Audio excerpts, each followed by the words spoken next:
তো বন্ধুরা, আজকে একটা হনুমান মন্দিরে নিয়ে যাব তোমাদেরকে।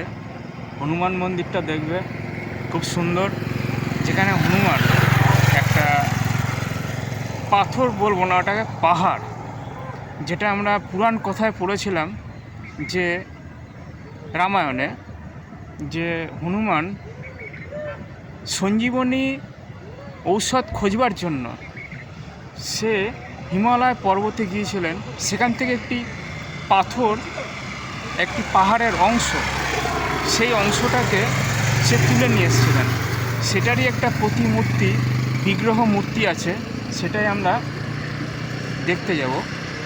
তো এই হচ্ছে আমার সামনে ব্রিজ, আদিসপ্তগ্রাম রেল ব্রিজ এটাকে বলা হয়।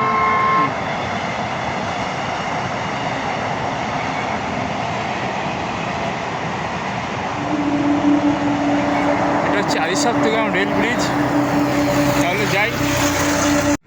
বাড়ি থেকে 5 কিলোমিটার রাস্তা অলরেডি আমি সাইকেল করে চলে এসেছি, আর এখন আর মাত্র 5 মিনিট লাগবে আমাকে ওই মন্দিরে পৌঁছাতে। তাহলে চলি। এটি হলো সরস্বতী নদী। অবশেষে বন্ধুরা এসে গেলাম সেই মন্দির দেখাতে, হনুমানজির মন্দির।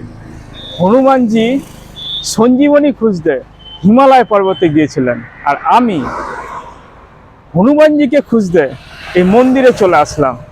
দেখো, এই যে সেই মন্দির, কি অপূর্ব সুন্দর।